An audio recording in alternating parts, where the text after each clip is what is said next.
मेरे से भी ये क्वेश्चन करते हैं 25,000 में क्या कोचिंग दे साहब। अरे भैया, आपको किसी ने फोर्स करके तो रखा नहीं है। आपको 25,000 की सैलरी आपको पहले ही डिक्लेयर करके दे रहे हैं, कोई हिडन मनी तो दे नहीं रही सरकार। अगर आपकी विश है तो करिए ज्वाइन, नहीं विश है तो मत करिए। भाजी मुझे यहाँ आने के बाद पता चला कि आप लड़कों को आपस में मैचेस कराते हैं और उसमें बैट आपस में रखते हैं जिससे कि थोड़ा कम्पिटिटिव मैचेस हों। उसके अंदर आप कुछ जलेबी और इस तरह के प्राइज़र देते हैं। तो ये क्या आपको वहाँ भी ऐसा होता था स्पोर्ट्स कॉलेज में, या ये आपने अपना इनिशिएटिव शुरू किया है? ये मैंने अपना इनिशिएटिव यूज़ किया है, क्योंकि बच्चों की ज़िंदगी में नीरसता आती है कि समथिंग चेंज होना चाहिए, कि भी एक ही टाइप से रोज़ खिलाते रहते हैं, कुछ उनको डिफरेंट हो, बैट में जोश आए, थोड़ा सा कलरफुल हो, जॉय करें, कंपटीशन में भाग लें। प्राउड फील तो सारे को होता है कि अपनी कंट्री के लिए खेल रहे हैं, देश के लिए खेल रहे हैं, अपने कम्युनिटी के लिए खेल रहे हैं, अपने एरिया के लिए खेल रहे हैं, अपने स्टेट के लिए खेल रहे हैं। तो ये तो प्राउड मोमेंट। लेकिन फिर उसके बाद तो रूटीन चीज़ हो गई। रूटीन चीज़ हो गई।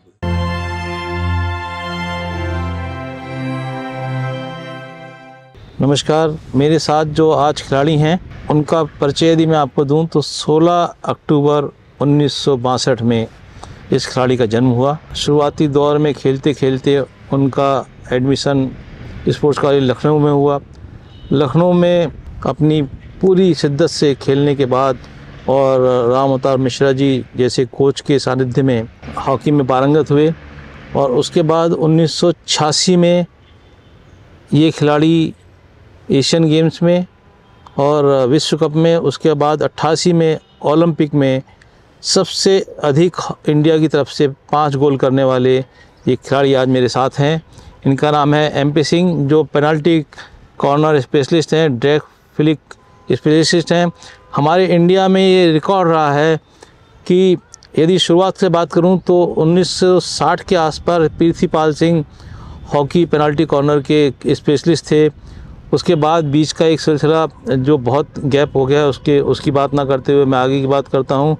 उसके बाद सुरजीत सिंह जैसे महान खिलाड़ी हमारे पेनल्टी कॉर्नर स्पेशलिस्ट हुए। उसके बाद हमारे साथ में जो नाम आता है वो है MP सिंह, जिन्हें प्यार से MP सिंह के नाम से जाना जाता है। उनका पूरा नाम है महेंद्र पाल सिंह। वो आज हमारे साथ हैं और मुझे बड़ी खुशी है कि मैं उनके साथ स्पोर्ट्स कॉलेज में मैंने भी 2-3 साल बिताए हैं। वो हॉकी में थे और मैं क्रिकेट में था, और ये मेरा बड़ा सौभाग्य है कि वो मेरे साथ में हैं और अपना कीमती समय उन्होंने दिया है हमसे एक लंबी बातचीत करने के लिए। पाजी, आपका बहुत बहुत स्वागत है, बहुत बहुत शुक्रिया। Thank you. आपका जन्म मेरठ के एक परिवार में हुआ। पहले से मैं यहाँ से जानना चाहूँगा अपने परिवार के बारे में, आपके पिताजी के बारे में। मेरे पिताजी इंडियन आर्मी में थे और उनकी लास्ट पोस्टिंग थी मेरठ, तो हम लोग वहीं सेटल डाउन हो गए। मेरठ में 1968 में मेरे पिताजी रिटायर हुए थे। वो भी एक हॉकी प्लेयर थे और वहीं पे हिंदुस्तान के दुनिया के विख्यात प्लेयर 2 भाई थे। एक सरदार गुरबख्श सिंह जी, उनके छोटे भाई सरदार बलबीर सिंह। अच्छा। हिंदुस्तान में 4 बलबीर हुए हैं। हाँ। उन चारों में चारों के चारों इंडिया के लिए खेले हैं, ओलंपिक खेले हैं। और इनको वेस्टर्न रेलवे वाले बलबीर से जाना जाता था। अच्छा। ये one of the finest right out थे। ओके।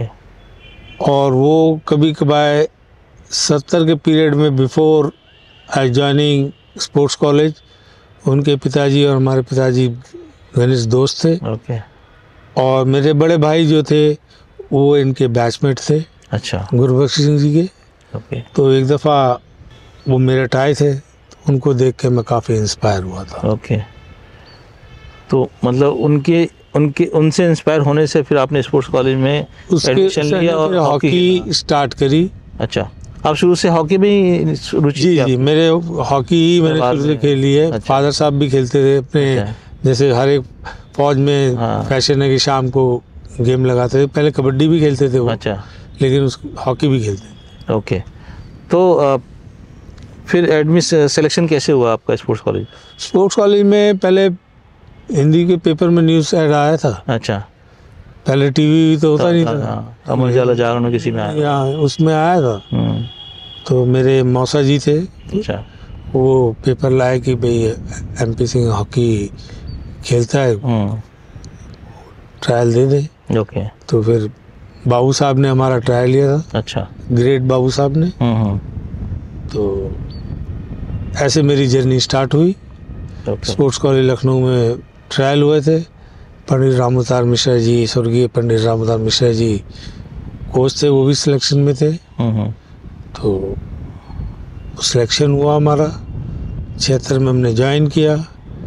76, 77, 78 में यूपी की टीम से वाइस कैप्टन बन गए। ओके, फिर उसके बाद पहले ही कैंप में आ गए, 78 के कैंप में आ गए थे। वर्सेस के वर्ल्ड कप का कैंप था, ओके, बेंगलोर में लगा था, जिसमें मोहम्मद शाहिद, पाल साहब, महेंद्र बोरा, जहीर, ये सब जने 4-5 जने थे। अशोक कुमार भी थे शायद? नहीं, अशोक कुमार तो सीनियर थे। अच्छा, सीनियर थे। ओके, हाँ, तो वो तो बहुत सीनियर। अच्छा, हम जूनियर वर्ल्ड कप की बात। अच्छा, जूनियर वर्ल्ड कप की। अच्छा, तो ये 78 में, अच्छा, तो ये खेले थे। ओके, फिर उसके बाद पीछे मुड़ के नहीं देखा। जूनियर कैंप करते रहे। फिर 82 में कप्तान बने। हाँ, फिर कप्तानी में वर्ल्ड कप में टॉप स्कोरर थे। अभी रिकॉर्ड टूटा है 2-3 साल पहले। ओके, 12 गोल थे, अब 13-17 गोल है। अच्छा। पता नहीं 12 गोल है, 14 ओके। गोल है। तो कहने का तात्पर्य है कि भाई ये मेरी जर्नी स्पोर्ट्स कॉलेज से शुरू हुई। उस टाइम नया नया स्पोर्ट्स कॉलेज खुला था, हाँ, तो बिल्डिंग भी पूरी नहीं बनी थी। राइट। पहले स्पोर्ट्स कॉलेज आप जानते ही हैं, आपने इंटरव्यू लिया हुआ जी, सबका। जी, तो उसमें पहले मोती महल में स्टार्टिंग हुई थी। फिर उसके बाद ये शिफ्ट हुआ कुर्सी रोड गुरम्बा में। ये कोकरेल फॉरेस्ट के लैंड था, जिसमें फॉरेस्ट मिनिस्टर ने बाबू साहब के कहने पे उनको 153 एकड़ ज़मीन स्पोर्ट्स कॉलेज को जी, अलॉट हुई। जी, तो उसमें इस टाइम कॉलेज चल रहा है।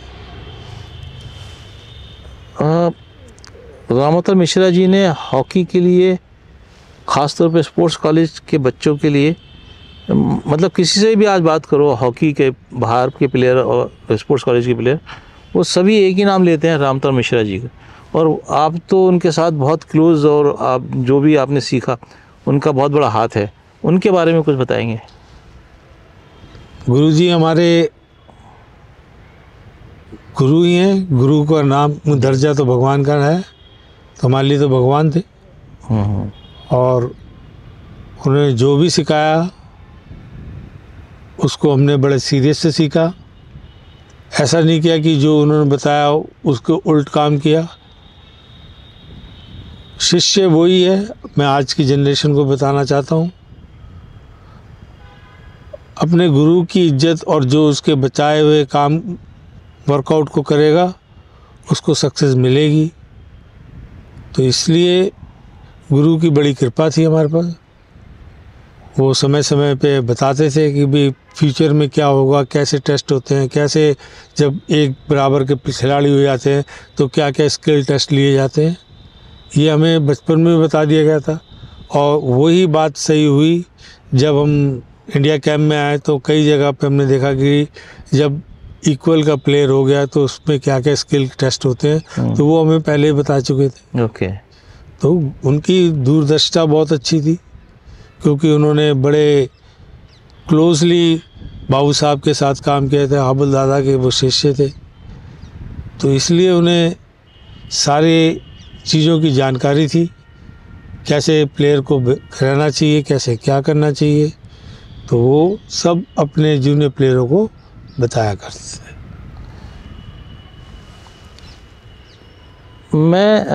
चूँकि मैं आपको खेलते हुए देखता था, मैं प्रैक्टिस करते हुए देखता था, तो ये तो मैं बाद में बताऊंगा कि मैंने क्या नोटिस किया। लेकिन एक्स्ट्रा ऑर्डिनरी बनने के लिए एक्स्ट्रा ऑर्डिनरी मेहनत की ज़रूरत पड़ती है। और आप आप स्पोर्ट्स कॉलेज में वो मेहनत हमें नज़र आती थी, तो ये आज की जनरेशन को क्या कहना चाहते हैं आप कि किस तरीके से वो चीज़ प्राप्त कर सकते हैं? एक बड़ा सिंपल फार्मूला है जी। सक्सेस पाने के लिए। Any field, as a sports, study, किसी भी चीज़ में एक बड़ा अच्छा फार्मूला है, वो सेम लागू होता है कि मैडनेस। अगर प्लेयर किसी भी गेम का हो और उसको पब्लिक कहने लगे कि मैड हो गया, पागल हो गया, खेलता ही रहता है, पागल हो गया। पढ़ाई करने वाला पढ़ता है, ये पागल हो गया, भाई सोता ही नहीं है, रात को 2 बजे तक 1 बजे तक बात पढ़ता है और सुबह 4 बजे उठ के फिर पढ़ना शुरू करता है। सक्सेस उसी को मिलती है जिसमें मैडनेस आ जाती है, चाहे गेम हो, चाहे क्रिकेट हो, चाहे हॉकी हो, चाहे फुटबॉल हो, चाहे टेनिस हो, चाहे गोल्फ हो, चाहे कोई गेम हो, जब तक उसके अंदर मैडनेस नहीं आएगी। जैसे IAS PCS जितने भी बड़े बड़े अधिकारी और इंजीनियर टॉप के बनते हैं और जो भी डॉक्टर बनते हैं, वो ऑर्डिनरी तरीके से नहीं बनते। वो जब तक अपने अंदर मैडनेस नहीं लाते तब तक वो इतने टॉप लेवल पे नहीं पहुंच पाते। टैलेंट सब में होता है, लेकिन उसके पीछे जो मैडनेस जुड़ती है, जब जुनून जुड़ता है उस पर, तभी वो प्लेयर बनता है और टॉप पे जाता है। तो आपका ये जुनून, आपकी ये मैडनेस आपको स्पोर्ट्स कॉलेज में रहते रहते कैसे इंस्पायर हुए या कैसे आई आपको? क्योंकि खिलाड़ी तो बहुत सारे थे और भी थे। देखो, ये तो इनर होती है। अच्छा। ये किसी कोई प्रोड्यूस नहीं कर सकता। ओके। ये अंदर आत्मा जिसे कहते हैं ना, हाँ। वो आपको सपोर्ट देती है। हाँ। कि मुझे ये करना है और ऐसे चलना है, इतनी प्रैक्टिस करूँगा, और हर एक को अपना आइडियल बना के कि मुझे अगर क्रिकेट प्लेयर है, सर बैडमिंटन की तरह बनना है, या सचिन की तरह बनना है, या विराट की तरह बनना है, या रोहित की तरह बनना है, जो शॉट वो मारता है उसकी कॉपी करना है। मैं इसलिए आपको क्रिकेट के बारे में, क्योंकि आप क्रिकेट के प्लेयर हैं, जी जी, तो इसलिए मैं आपको बताना चाह रहा हूँ कि भाई हर एक का ना एक आइडियल होता है जूनियर्स का। जी जी। तो उस लेवल पे पहुँचने के लिए आपको वो तरीके से फिर उसके बारे में जानकर, कितनी वो प्रैक्टिस करता है, विराट कितनी करता है, रोहित कितनी करता है, जो भी तुम्हारा आइडियल है, तो उसी हिसाब से आप अपनी प्रैक्टिस करते हैं। तो आपको क्या आपके कोच साहब ने बोला था या आपने ही ये स्किल डेवलप की थी कि आपको पेनल्टी कॉर्नर स्पेशलिस्ट बनना है? देखो, उस टाइम ना फुल बैक, आज की हॉकी बहुत चेंज हो गई है, बहुत ही ज़्यादा चेंज हो गई है। पहले हिट से पेनल्टी कॉर्नर की हिट लगी जाती थी। ड्रैग नहीं था हमारे टाइम पे, ड्रैग बाद में आया जी। और उस टाइम जो भी स्ट्रॉन्ग हिट मारता था वो ही फुल बैक कहलाया जाता था, वही पेनल्टी कॉर्नर मारता था। तो पेनल्टी कॉर्नर लेने के लिए आपको डिफरेंट स्किल का, हमारे टाइम में दोनों तरफ से स्टिक का फाउल हो जाता था। अगर आगे से क्रॉस करके ऊपर जाती थी शोल्डर से, अच्छा, तो वो भी फाउल था। पीछे से शोल्डर से ऊपर हो जाती थी, तब भी फाउल था। अच्छा, तो वो रूल के दिमाग में रखते हुए तो शोल्डर से शॉर्ट स्विंग से मोर पावर जनरेट करके और क्रॉस बिलो द शोल्डर आपको क्रॉस करना होता था। तो उसको मद्देनज़र रखते हुए मैंने प्रैक्टिस करी। अच्छा, जिससे कि ये स्किल मेरी सक्सेसफुल हुई। बाद में तो वो रूल हट गया कि भी आप अबदर शोल्डर भी ले जा सकते हैं, लेकिन पहले प्रैक्टिस उसकी की। तो ड्यूरिंग आपके खेलते समय हट गया था ये वाला नियम? हाँ, बाद में हमारे खेलते समय हटा। अच्छा, तो फिर वो आपको बाद में डेवलप करना पड़ा होगा? नहीं, वो फिर उसको लिफ्ट कर दो ज़्यादा। अच्छा। फिर मोर पावर, जितना बड़ा स्विंग होगा, जितना बड़ा आर्च होगा, उतनी पावर बढ़ रही है। जी जी जी जी। तो कंट्रोल। आपका स्पोर्ट्स कॉलेज में कौन सा हाउस था? मेरा गौस मोहम्मद था। गौस मोहम्मद था। तो आपके साथ के जो और खिलाड़ी थे उसमें से और भी इंडिया खेले स्पोर्ट्स कॉलेज के, या जूनियर इंडिया या बाकी? और जूनियर इंडिया हमने सबसे पहले मैं और राकेश टंडन थे। अच्छा, फिर उसके बाद जगबीर, आरपी सिंह, रजनीश मिश्रा, ये लोग खेले। फिर बहुत बाद में दानिश मिश्रा। दानिश मुस्तफ़ा। दानिश मुस्तफ़ा, ओके। तो जगबीर तो शायद आपके साथ 88 वाले ओलंपिक में था, सियोल? जी, सियोल में भी था, 88 में भी था।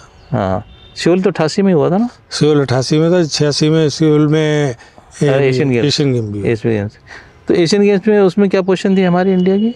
हमारी थर्ड थी उस टाइम। थर्ड, ब्रोंज था जी। अच्छा, और ओलंपिक में? फिफ्थ थे हम लोग। जी। मैं जानना चाह रहा हूँ कि जो पौध, जो टैलेंट, जो खिलाड़ी आपके समय में और हमारे समय के बाद 5-6-7 साल तक जो खिलाड़ी हर एक गेम में से निकले, वहाँ पर नेशनल खेले, इंटरनेशनल खेले, या अपार्ट फ्रॉम गेम्स बाकी दूसरी फील्ड में जो उन्होंने अचीव किया, वो उसका अब ह्रास हुआ है, अभी वो डाउन हुआ है, उसकी वजह क्या मान रहे हैं आप? आप देखिए, जब तक मैं आपके गेम की बात करता हूँ जी, आपके गेम में पहले कौन कोच थे? अरुण भारद्वाज जी और दीपक शर्मा जी। अब कौन है? वहीं के पास आउट बच्चे हैं। क्या उनको compete कर सकते हैं वो? नहीं, नेवर, नहीं कर सकते। मैं आपसे भी थोड़ी देर पहले ऑफ द कैमरा बात कर रहा था जी कि कोचिंग का स्टैंडर्ड वो डाउन हुआ है। आपके यहाँ सबसे पहला प्लेयर कौन खेला था क्रिकेट में? मैं अपना भूपी पाजी निकले थे। भूपी पाजी निकले थे। उसके बाद कौन था? उसके बाद राजदीप भारद्वाज था। वो इंटरनेशनल खेला है? हाँ, वो हाँ इंडिया खेला था, जूनियर इंडिया। उसके बाद हिरवानी आया था। उसका हिरवानी आया सबसे पहले। तो हिरवानी कहाँ पे इस टाइम? हिरवानी टेस्ट मैच खेला, टेस्ट खेले। नहीं, वो एनसीए का कोच भी था। एनसीए कोच है, हाँ, बॉलर का कोच था। हाँ, ठीक है, मैं टच में हूँ उसके। हाँ, तो भाई आई नो। राइट। उसके सिवा जितने भी खेले और एनआईएस करके आके कोचिंग करेंगे जी, उस लेवल के क्रिकेट नहीं खेलेंगे जिस लेवल के ये भारद्वाज साहब और दीपक शर्मा थे। जी, उस टाइम ये अच्छी क्रिकेट भी खेले थे हाँ, और अच्छी कोचिंग भी थे और इन्वॉल्व थे, पढ़ते भी थे। ऐसी हॉकी में, ऐसी एथलेटिक में, ऐसी हर एक गेम में वो टाइप के कोच अब अवेलेबल नहीं है। तो सोल्यूशन क्या है? सोल्यूशन यही है, जो भी गवर्नमेंट है, अपनी गवर्नमेंट है, उनको एक्सपर्ट्स बुलाने चाहिए, एक्सपर्ट कोचेस लेने चाहिए, प्रोफेशनल कोचेस लेने चाहिए, चाहे कॉन्टैक्ट पे रखे 3 साल के लिए, 2 साल के लिए।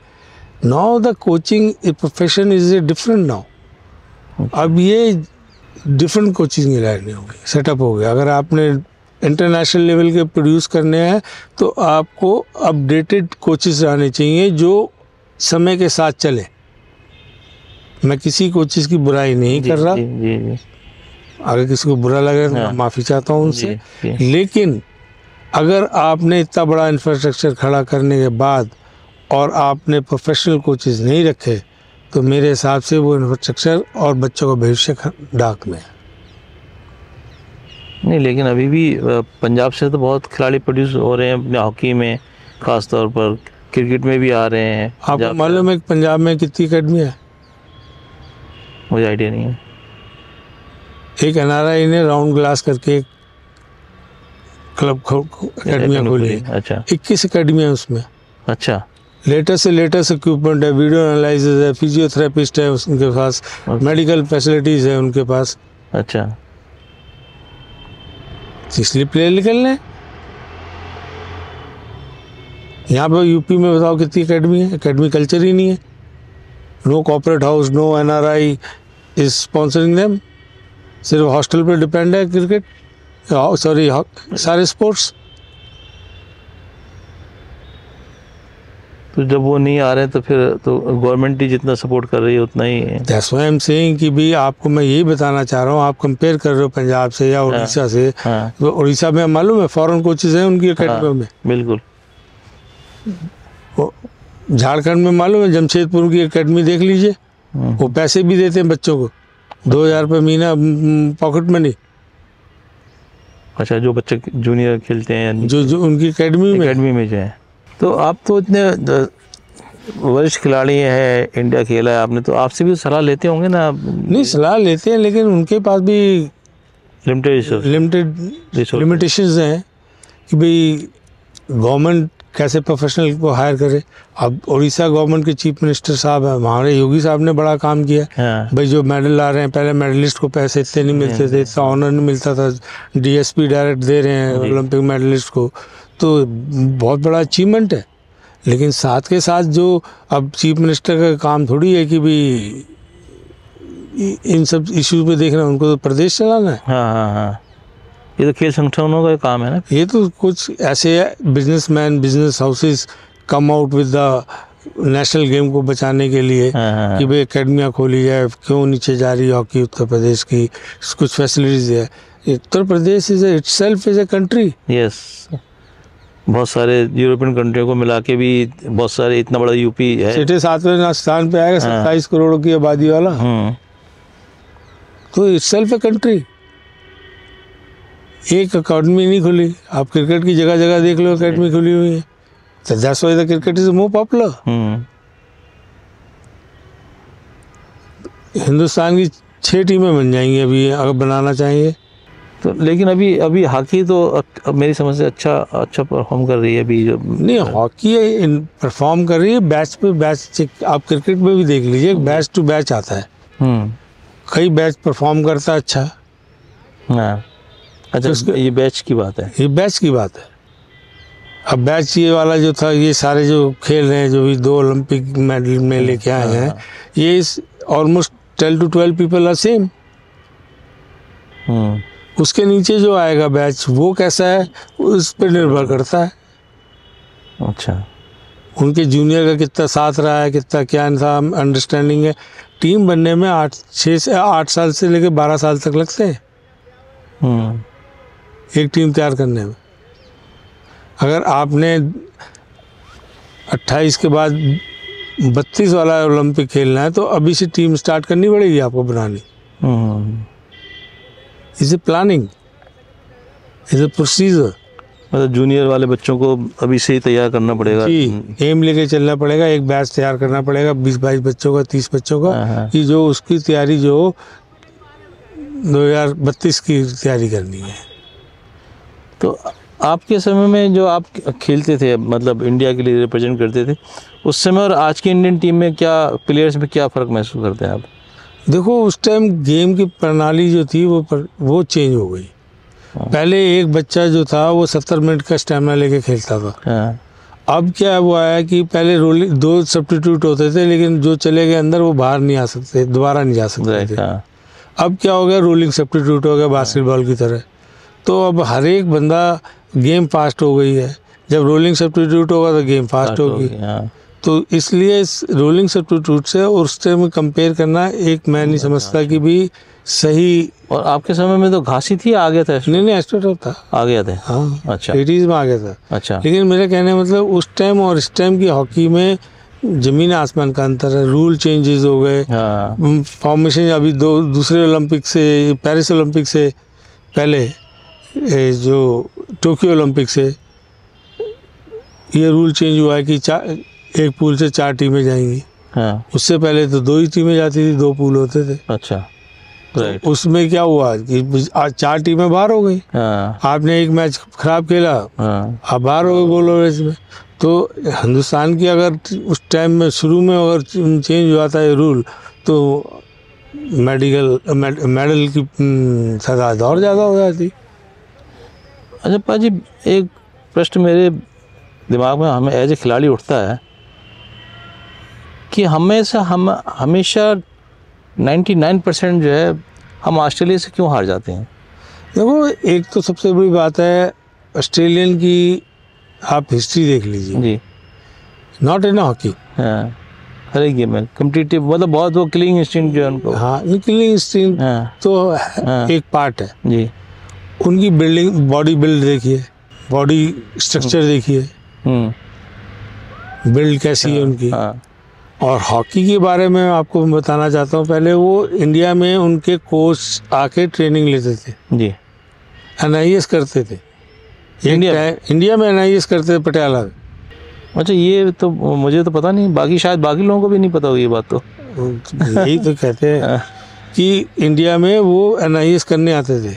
अच्छा, फिर उन्होंने जब देख लिया कि यहाँ का सिस्टम क्या है और किस पैटर्न से खेलते हैं और क्या डॉजिंग है, कहाँ डॉज मारना है, तो फिर उन्होंने ऑस्ट्रेलियन में मिक्स करा पावर गेम के साथ। ओके, मतलब हमसे सीख के गए और अपने आप को तैयार कर लिया। पहले वो यहीं आते थे, कोरिया वाले भी बीच में केम करके एक उनका कोच था, वो आया था, फिर उसके बाद कोरिया की टीम बड़ी ऊपर आ गई थी, आपको याद होगा। राइट। तो ये पहले हमारे यहाँ के सीख के गए। अभी भी हमारी NIS की धर्रा वही है 1960 का, वो उसी पैटर्न पे भी सिलेबस चेंज ही नहीं करे, तो वही चल रहा है अभी, वही चल रहा है। जब आप वो कोचेज भी तो जाते होंगे सीख बाहर ट्रेनिंग लेने या सीखने? कौन? जो NIS के कोचेज हैं। जो यही तो विडम्बना है, हम पीछे क्यों हैं? अभी भी एक जो नए कोचेस लग रहे हैं, आपने जो पहले क्वेश्चन किया था उससे रिलेटेड है। जो भी NIS में पढ़ाया जा रहा है वही तो आगे कोच सिखाएगा। तो हमारा कोई ऐसे प्रोग्राम नहीं होता कंट्री टू कंट्री के, उनके कोचेज हमारे यहाँ आके सीखें? हमारे कल्चर एक्सचेंज में कितने जा सकते हैं? 2-4। वो क्या करेंगे? वो भी कितने दिन के लिए? 1 महीना, 2 महीना, 3 महीना? और 3 महीने में ट्रेनिंग थोड़ी होती है, साल भर तक कम से कम ट्रेन सिस्टम को समझेगा, क्या क्या चीज़ें हैं, क्या क्या नहीं है। बहुत चीज़ें इंट्रोड्यूस हो गई हैं। आज की डेट में कोच सिर्फ कोचिंग करता है। नहीं बाजी, एक बात और है ना कि अभी जैसे मैं तो अभी स्पोर्ट्स कॉलेज गया, तब मुझे पता चला, मुझसे पहले मैं इतना जानकारी में नहीं था कि जो भी कोचेज हैं उनको हमने एडॉक पे रखा हुआ है, या जो टीचर भी हैं स्पोर्ट्स कॉलेज में जो टीचर हैं उनको 25,000 रुपये सैलरी पर रखे हैं। वो भी शायद अभी मैं किसी ने अखबार में कटिंग भेजी थी मुझे कि 2 महीने से सैलरी 25,000 भी नहीं मिली है। तो फिर वो उनकी भी क्या इसमें मतलब खता है? जो भी थोड़ी बहुत परफॉर्मेंस मिले तो उनको, यदि वो लाइवलीहुड ही नहीं मिलेगा तो कैसे करेंगे फिर वो? देखिए, किसी ने फोर्सफुली तो आपको 25,000 में ज्वाइन नहीं कराया। हाँ, मैं उनकी उसका जवाब दे रहा हूँ जो आपने क्वेश्चन दिया। जी, आप अपनी विश से ज्वाइन करें जी। जब सैलरी जो कोई भी ज्वाइन करता है तो वो पहले सैलरी स्ट्रक्चर देख के ज्वाइन करता है। आप किसी ने फोर्स तो किया नहीं कि आप 25,000 में ज्वाइन करें, आपको नहीं अच्छा लगा था, नहीं ज्वाइन करते। जब आपने कमिट कर दिया है 25,000 एक्सेप्ट करने के लिए, तो why you playing the life with the life of youngsters? Where is the money is comes. मतलब आपको कहना है कि एक बार एक्सेप्ट कर लिया तो पूरा झोंक दो अपने आप को उसके अंदर? बिल्कुल झोंकना चाहिए, और अपने आप को प्रूव करो कि देखो मैंने परफॉर्म किया है, तो अपने आप गवर्नमेंट मेरे से भी ये क्वेश्चन करते हैं 25,000 में क्या कोचिंग दे साहब? अरे भैया, आपको किसी ने फोर्स करके तो रखा नहीं है। आपको 25,000 की सैलरी आपको पहले ही डिक्लेयर करके दे रहे हैं, कोई हिडन मनी तो दे नहीं रही सरकार। अगर आपकी विश है तो करिए ज्वाइन, नहीं विश है तो मत करिए। अब ये स्कीम में अगर मेरे को सूट करती है तो मैं ज्वाइन किया हूँ, नहीं सूट करती तो मैं क्यों ज्वाइन करता? Nobody forcing me, right? Simple is that. Of course 25,000 bucks is a very less, but at the same time whatever government has is offering you ना। राइट। कोई फोर्सफुली तो बोला नहीं, पुलिस भेज दी कि तुम्हें ज्वाइन करना है। अपनी मर्जी से ज्वाइन किया, मत करो। पर ये बार बार ये मत कहो कि भी ठीक है, आप डिफरेंट लेवल पे आप रेज कर सकते हैं कि 10 साल हो गए, 5 साल हो गए कि हमारी सैलरी इंक्रीज की जाए, दैट्स ए डिफरेंट वे। लेकिन पब्लिकली अगर आप और हमको कहने से हम तो कुछ कर नहीं सकते। लेकिन मेरा क्वेश्चन ये है कि वो कहते हैं जी 25,000 में क्या करें? भाई 25,000 पे कोई हिडन मनी तो दी नहीं आपको। हाँ, वो तो आपने एक्सेप्ट किया, उन्होंने ऑफर किया है तो किया ही है। तो वेयर इज इट? तो मतलब आपको ये लगता है कि जैसे मैंने अभी पहले भी कहा कि जब वो इस फील्ड में आ गए और तो उनको अपने प्लेयर्स को तैयार करके प्रूव करना है कि वी हैव टैलेंट। एग्जैक्टली। तुम्हें मौका मिला ग्रूम करने के लिए छोटे बच्चों को, उनका भविष्य है, वो अपना पढ़ाई छोड़ के एक स्पोर्ट्स ज्वाइन किया है, एनी स्पोर्ट्स, तो आप अपना बेस्ट तो दो। राइट। मुझे याद है कि जब हम क्रिकेट का, क्योंकि हमारा मैदान दूर था स्पोर्ट्स कॉलेज में, और आपका जब हम आते थे तो रास्ते पड़ता था, उस समय हमारा तो टाइम हो जाता था, हम लोग कई बार तो डिनर के लिए भी तैयारी हो जाती थी, और एक प्लेयर के पोस्ट की, गोल पोस्ट की आवाज़, एक खट खट की आवाज़ आती रहती थी, और ये पूरे स्पोर्ट्स कॉलेज में सबको पता था कि खट खट की आवाज़ कहाँ से आ रही है और कौन कर रहा है खट खट की आवाज़। और वो आप थे जो आप एक्स्ट्रा मेहनत करते थे एक्स्ट्रा, तो उस एक्स्ट्रा मेहनत का और जो कोचिंग का टाइम था, ये क्या ज़रूरी था आपके लिए कि वो एक्स्ट्रा मेहनत आपने की, रोज़ ही करते थे आप खाना पीना छोड़ के? हरीश, आपने बड़ा अच्छा क्वेश्चन किया है। ये टीम गेम है। टीम गेम में जब बच्चे ज़्यादा होते हैं हाँ। तो आपकी कंसंट्रेशन लेवल डिवाइडेड हो जाता है। जब आप अकेले होते हैं, फुल कंसंट्रेशन करके, एकाग्रता करके आप प्रैक्टिस करते हैं, कोई डिस्टर्ब नहीं करता, कोई बॉल आपकी लेके इधर नहीं ड्रिबल कर रहा, कोई इधर नहीं कर रहा, आपकी बॉल छेड़ नहीं रहा। तो मैं अपने यंग स्पोर्ट्समैन को ये बताना चाहता हूँ, जो भी गेम खेलते हैं, I am not talking about hockey, I am talking about any game जहाँ पे इंडिविजुअल आपको प्रैक्टिस करनी है। आपको पहले या बाद में अपनी स्किल को, जिसको आप परफेक्ट करना चाहते हैं, जो भी आपकी शॉट वीक है, उसको परफेक्शन दिलाने के लिए आपको एक्स्ट्रा टाइम देना पड़ेगा। जब टीम नहीं हो, प्लेयर ना हो, ज़्यादा आपकी डिस्टर्बेंस ना हो, आपको एक्सपर्ट बनना है किसी चीज़ में, तो फिर आपको एक्स्ट्रा प्रैक्टिस करनी पड़ेगी। अच्छा, विदाउट एनी डिस्टर्बेंस। वही टाइम होता था, क्योंकि टाइम बाउंड शेड्यूल होता था कि स्पोर्ट्स कॉलेज का, तो वही टाइम बाउंड को बचाने के लिए मैं ये करता था कि अपने आप को एडजस्ट करता था कि भी खाना थोड़ा लेट खा लेंगे, जो मिल जाएगा खा लेंगे। राइट। तो some time you have to sacrifice your own desires. खिलाड़ी, आज का खिलाड़ी सैक्रिफाइस करना नहीं चाहता और सब कुछ लेना चाहता है। राइट। और जल्दी लेना चाहता है सब। और दूसरी बड़ी बात यह है कि आज की डेट में खिलाड़ी सबसे पहले घर भागना चाहता है। भाई, घर पे ये फैसिलिटीज़ आप लोगों को नहीं मिलती, तो अपनी जो भी टाइम आपको कॉलेज दे रहा है, जो भी कॉलेज में चल रहा है, उसको आप अपने पास ही रखो, उसको अपने कंट्रोल में रखो। अपने डिज़ायर, सेक्रीफाइस, विदाउट सेक्रीफाइस आपको कुछ नहीं मिलने का। मन तो चंचल है। मैं आज जाऊं, शाम को बढ़िया खाना खाऊं, जल्दी खा लूं, बाहर घूमने जाऊं, डिफरेंट लोगों से मिलूं। जब आप उस चक्कर में पड़ गए, शायद आपको किसी ने बताया नहीं, 4 साल में बहुत कम स्पोर्ट्स कॉलेज से बाहर जाता था। अच्छा, छुट्टी जो संडे पे जब आपकी केडी सिंह बाबू बस जाती थी, तो मैं तो जाता ही नहीं था। अच्छा, अपने प्रैक्टिस में? मैं संडे प्रैक्टिस करता था। ये जानकारी नहीं मुझे, तो वो खटखट का तो मुझे याद नहीं, मैं तो गया ही नहीं आज तक। अच्छा, ओके। मुझे याद है कि टन्नर को बड़ा शौक था जाने का, मैं एक दफ़ा चला गया, उसके बाद मैंने डिसाइड ही नहीं कर लिया कि मैं नहीं जाऊंगा अभी। ओके।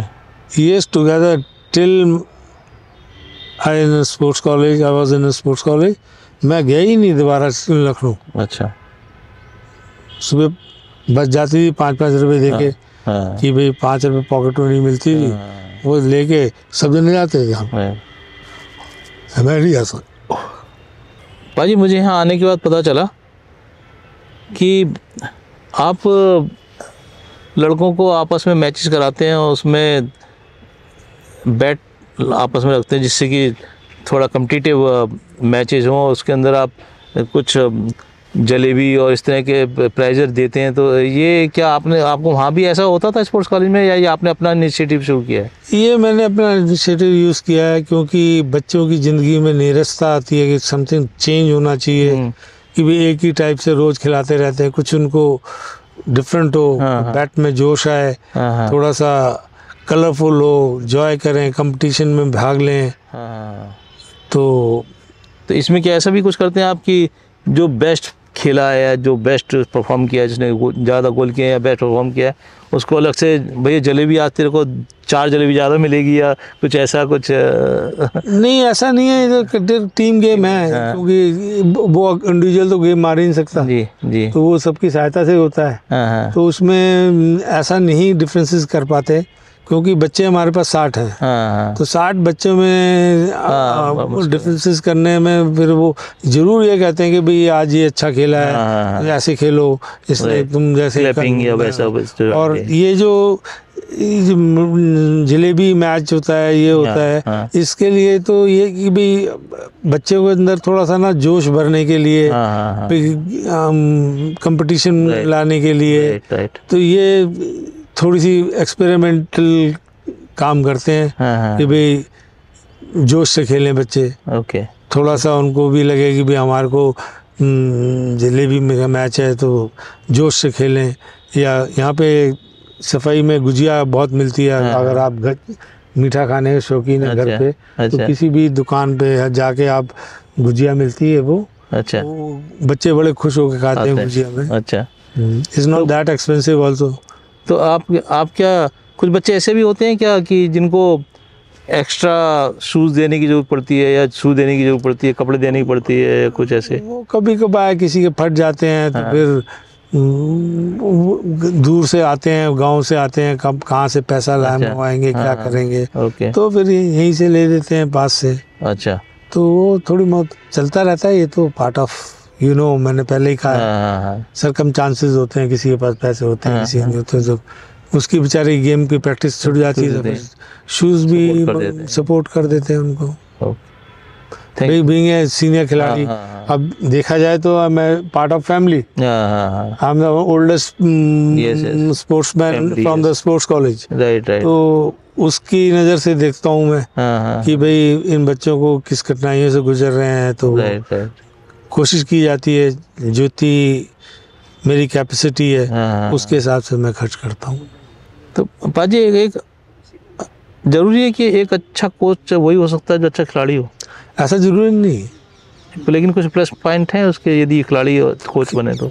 खिलाड़ी अगर कोचिंग में रुझान लेता है, इंटरनेशनल खिलाड़ी, तो डेफिनेटली वो अच्छा कोच हो सकता है। अच्छा, लेकिन खिलाड़ी का अपना रुझान होना चाहिए, अपना इंटरेस्ट होना चाहिए कि मैं कोचिंग लाइन में भी आ सकता हूँ। ओके, तो पहले सोच ये थी कि भी सबसे पहली बात मैं आपको बताऊँ, फाइनेंशियली होता है।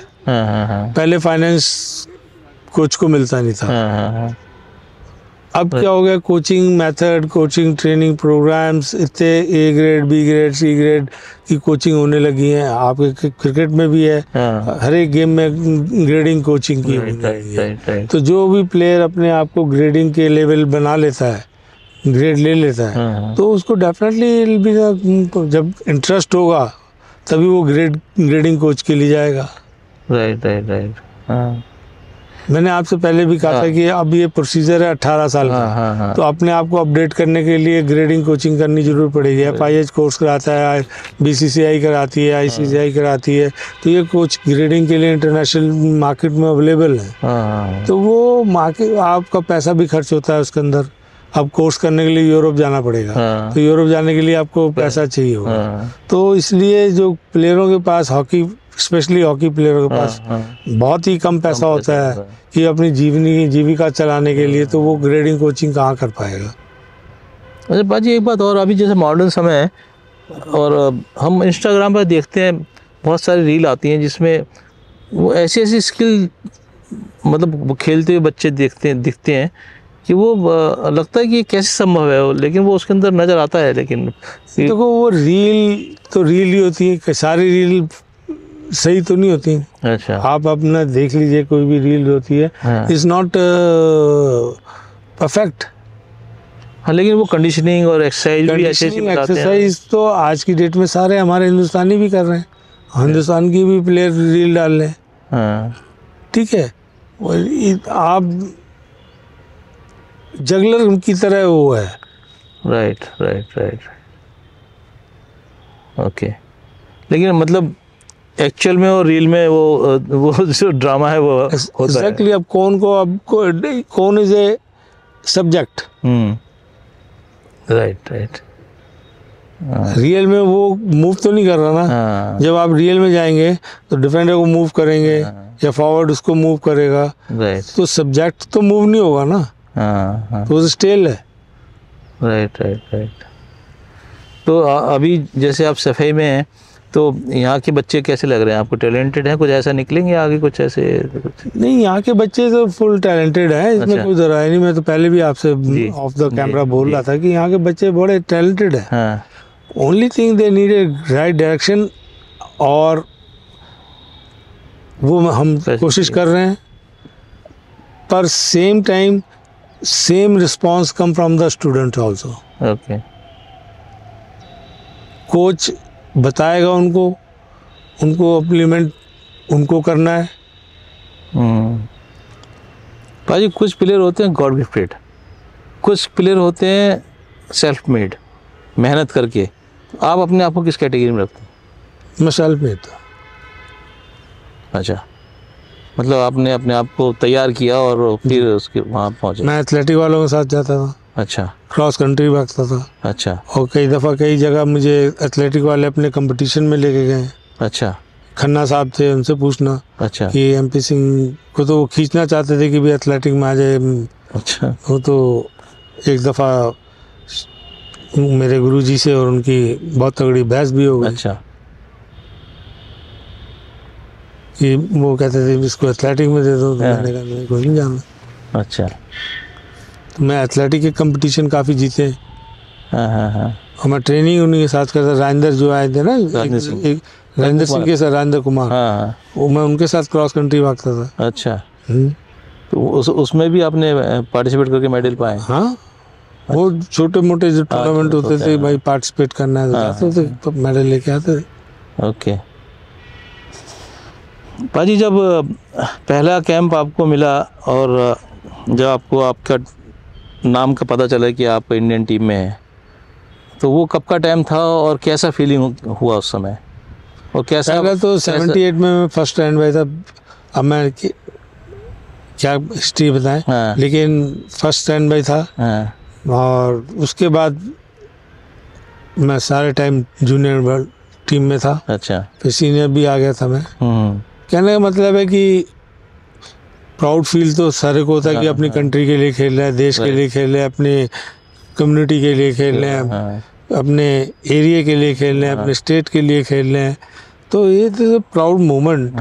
लेकिन फिर उसके बाद तो रूटीन चीज़ हो गई। रूटीन चीज़ हो गई। वो सबके लिए होती है, सब खिलाड़ियों के लिए होती है कि 12 साल खेले, 10 साल खेले, 4 ओलंपिक खेले। तो ये feel matter. Okay. Proud of. तो आपने कितने साल तक इंडिया को रिप्रेजेंट किया? मैंने किया है सीनियर इंडिया 85 से लेके 91 तक। अच्छा। वैसे जूनियर का कैरियर देखा जाए ऑल टुगेदर 78 से लेके 91 तक इंटरनेशनल। अच्छा। 93 में मैंने अब गिव अप कर दिया। अच्छा। तो आप तो एयर इंडिया में थे ना? जी, मैं पहले इंडियन एयरलाइंस थी, फिर बाद में मर्ज होकर एयर इंडिया बन गया। ये कौन से सन में आपने ज्वाइन किया था? मैंने 85 लास्ट में ज्वाइन किया था। अच्छा। जी। और आपका रिटायरमेंट कब हुआ फिर? 2020 में हुआ।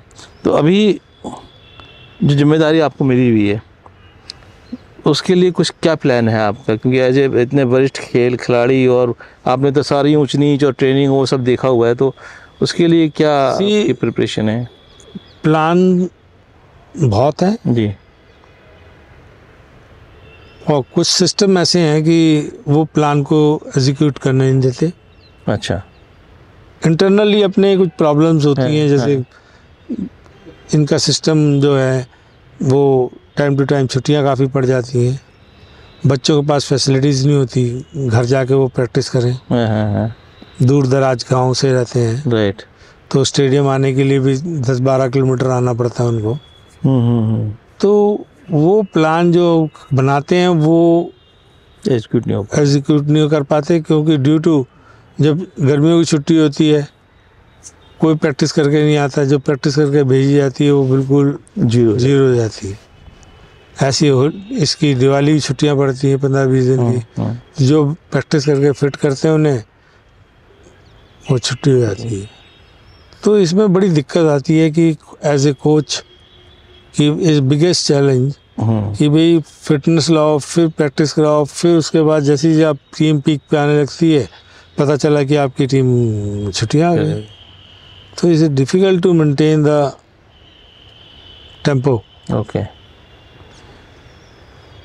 तो लेकिन ये ऐसी दिक्कतें तो हर जगह ही होती होंगी ना, हर एक कंट्री में, हर एक जगह ही होती। नहीं, कंट्री देखो, कंट्री टू कंट्री कंपेयर नहीं कर सकते आप। इंडियन कंट्री में, इंडिया में सबसे बड़ी बात है कि यहाँ क्लब कल्चर नहीं है। हाँ। और यूरोप में और अमेरिका में, ऑस्ट्रेलिया में, वहाँ में क्लब कल्चर। नहीं भाई, लेकिन वहाँ जितना विंटर पड़ती, बर्फ पड़ती है, तो वहाँ भी तो सुन तो लीजिए ना। हाँ। वो तो वेदर पे जा रहे हैं। हाँ हाँ। वहाँ पे इंडोर में शुरू कर देते हैं हॉकी, बैडमिंटन, और बड़े बड़े बने उस टाइप पे वुडन फ्लोर के, वो हायर करते हैं। गेम नहीं रुकता। अच्छा।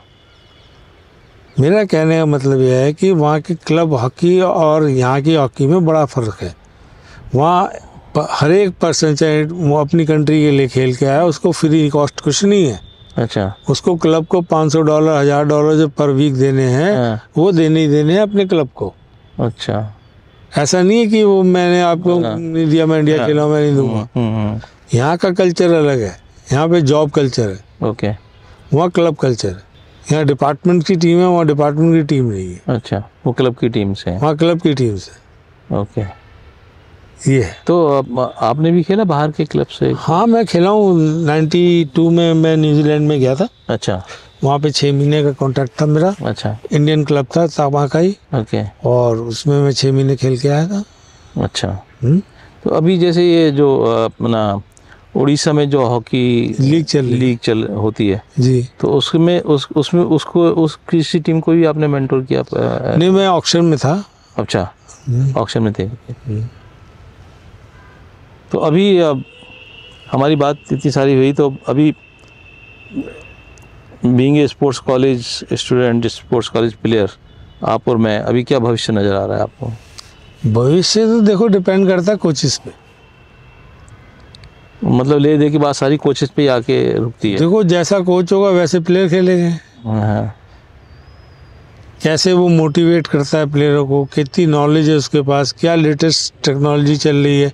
अब तो क्रिकेट भी आप सिंपल गेम नहीं रहा। हाँ बिल्कुल, हर एक गेम में सारे मॉडर्न टेक्निक्स और सब चीज़ें आ गई हैं अभी जी। लेकिन अभी तो हम उससे बहुत दूर नज़र आ रहे हैं, अपने आप को पा रहे हैं। नेचुरली आएंगे, क्योंकि आने वाले टाइम में देखना कि स्पोर्ट्स का बीच में उठा था। हाँ, अवेयरनेस आ गई है, लेकिन अब अवेयरनेस प्लेयरों को भी आ गई है, कौन सा कोच ठीक है, कौन सा नहीं ठीक। तो यदि ये जैसे इंडिविजुअल इंटरेस्ट की बात भी, तो जैसे मेरी समझ में आता है, जैसे उड़ीसा के जो चीफ मिनिस्टर थे पहले, उन्होंने हॉकी में लीग लेके आया और इतना स्टेडियम की सुविधा नहीं, ये हॉकी लीग उड़ीसा वाले से कंसर्न नहीं है। ये हॉकी लीग जो है, हॉकी इंडिया ने स्टार्ट करी है। अच्छा, वहाँ पर हॉकी इंडिया ने स्टार्ट की। वहाँ पे इसलिए एक जगह पे संक्षिप्त कर दिया है। हाँ। क्योंकि हॉकी में स्पॉन्सर की कमी है, तो डिफरेंट स्टेट में कराने के लिए एयर ट्रैवल होगा, होटल लगेगा। अच्छा। अब इसलिए इसको वहाँ कर दिया है कि भी सारी मॉडर्न स्टेडियम बने अभी। हाँ। तो उसमें सब रेजिडेंशियल विंग भी अच्छे बने हुए, 5 स्टार स्टाइल के। अच्छा। तो वो इसलिए वहाँ पे उन्होंने रख दिया। तो वही सुविधा यदि हम यहाँ दे दें तो ये यहाँ भी पॉसिबल हो सकता है। लीग बहुत सुविधा दे दें, यहाँ पे कौन करेगा? कितने बड़े कॉर्पोरेट हाउस है। नहीं, वहाँ भी तो जब स्टार्टिंग हुआ तो धीरे धीरे ही आए होंगे ना भाई। वहाँ पे धीरू भाई अंबानी की फैमिली है। हाँ। अच्छा, अंबानी फैमिली है ना। हाँ। हम फुटबॉल में वो देख रही है। ओके। तो अभी मुझे थोड़ा सा आपके जो समकक्ष खिलाड़ी थे इंडियन टीम में, उनकी कुछ इंटरेस्टिंग बात बताएंगे हमारे दर्शकों को, क्योंकि एक मेरी समझ से 3-4 जनरेशन का गैप हो गया है। यदि आप उन खिलाड़ियों की 1-2 लोगों की बात बताएंगे जो आप जब जैसे जूनियर गए होंगे, आप जो सीनियर खिलाड़ी भी रहे होंगे आपको, तो उनके साथ कैसे तारतम्य बना देते इन द फील्ड और out the field. In the field तो ठीक है, प्रैक्टिस करते हैं साथ साथ, लेकिन आउट द फील्ड वो कैसे उनका बिहेवियर था आपके साथ और कैसे? देखिए जी, सीनियर प्लेयर जो थे बड़े अच्छे थे। अच्छा। अपने जूनियर को राइट डायरेक्शन में बताते थे। अच्छा। भाई ये नहीं करना, वो नहीं करना, ऐसे करोगे तो ज़्यादा अच्छा होगा जी। ऑल टीम गेम की बात होती थी। अच्छा। तो पहले अंडरस्टैंडिंग का गेम होता था। हाँ। कि मैं यहाँ बॉल मारूंगा, यहाँ रखना, यहाँ दिखाऊंगा तो इधर मारूंगा, तो ऐसे रोकना। तो ये सब अंडरस्टैंडिंग बड़ी अच्छी थी। अच्छा। तो उसको कोई इशू नहीं था। कि भाई ये सीनियर, फील्ड के अंदर कोई सीनियर जूनियर नहीं होता, वहाँ तो बराबर का गेम हो चल रहा होता है। तो यही सब चीज़ें हैं। तो आपने जब खेलना शुरू किया तो वो जो facilities out of the field 5 star वाली है, वो सब चीज़ें मिलना शुरू हो गई थी उस समय? नहीं, उस टाइम तो नहीं मिली, उस समय तक नहीं मिलती थी। अब तो वो सब सुविधा मिलती हैं मेरी समझ से। देखो उस टाइम डाइट कम थी, अब डाइट पूरी मिलती है। हमारे टाइम पे नॉनवेज, आपके टाइम पे नॉनवेज कितना मिलता था? एक टाइम मिलता था हफ्ते में, राइट। अब ये 5 दिन मिलता है, 6 दिन मिलता है। 6 दिन मिलता है, राइट। मंगलवार को छोड़ के उस टाइम पनीर सब्स्टिट्यूट मिलता है। तो प्रोटीन तो आपको भरपूर मिल रहा है। नहीं, I am talking about the Indian team. Indian team तो बहुत शुरू से अच्छा खाना मिलता है। नहीं मतलब वो तो जो खेलने जाते थे तो होटल की सुविधाएं और वो सब चीज़ें उस समय भी मिलती थी? नहीं, उस टाइम देखो लिमिटेड खाना मिलता था, रिसोर्सेज थी, फॉरेन करेंसी की प्रॉब्लम थी इंडियन टीम के लेने में। तो बस जो भी वो बना के, क्योंकि यूरोप में ऐसा होता था कि 7 बजे के बाद कोई लेबर रुकती नहीं थी। तो खाना अगर मैच फ्लड लाइट में हो रहा है तो खाना लगा के चले जाते, जो भी वो सर्व करते थे। अच्छा, उसके बाद कुछ खरीदोगे तो पैसे से लोगे, वैसे नहीं मिलता। तो मतलब हमारी टीम जैसे क्रिकेट टीम है, जैसे मुझे पता है कि बहुत सारे खिलाड़ियों को दिक्कत आती है, जो वेजिटेरियन है बाहर जाके बड़ी दिक्कत होती है, ऐसे आप लोगों के साथ भी होता होगा? बिल्कुल होती है। तो वो जो बेचारे वेजिटेरियन होते थे, आलू बॉयल आलू मैश आलू खा के जीते रहते थे। तो अभी तो शायद हमारे साथ तो पहले इंडियन फूड इतना पॉपुलर नहीं था, अब तो बहुत पॉपुलर हो गया। हर एक जगह, हर एक शहर में होटल मिल जाते हैं, खाना मिल जाता है इंडियन खाना। तो कभी ऐसा भी हुआ कि आप लोग खेलने गए और जो वहाँ के लोकल फैमिलीज़ हैं उन लोगों ने आपको इनवाइट किया कि भाई हमारे यहाँ आइए आप खाना के लिए? उस समय तो ऐसा कोई बाउंडेशन नहीं था कि ऐसे रूल्स भी नहीं थे कि कोई बाहर नहीं जाएगा, ऐसा कुछ? नहीं, रूल तो अभी भी हैं कि जाना तो है ही नहीं बाहर। भाई आपको बाहर जाना ही नहीं है। अच्छा, क्योंकि बाहर जाओगे, कुछ इंजरी हो जाए, कुछ हो जाए, नुकसान किसको हुआ? अच्छा, सफ़र इंडिया की टीम करेगी, सिंपल इज दैट। तो आपके बाद जो पेनल्टी कॉर्नर स्पेशलिस्ट आए, वो पहला ना संदीप सिंह थे उसका आपके पास? नहीं, युवराज था। जुगराज।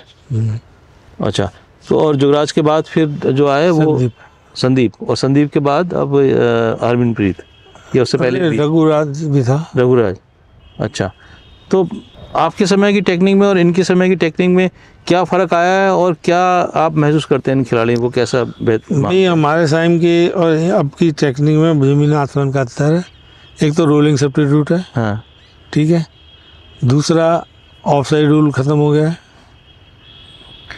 ये खत्म क्या स्टेमिना के लिए वजह से? ये गेम को बहुत अट्रैक्टिव करने के लिए, लेस फास्ट हो, मैक्सिमम गोल हो।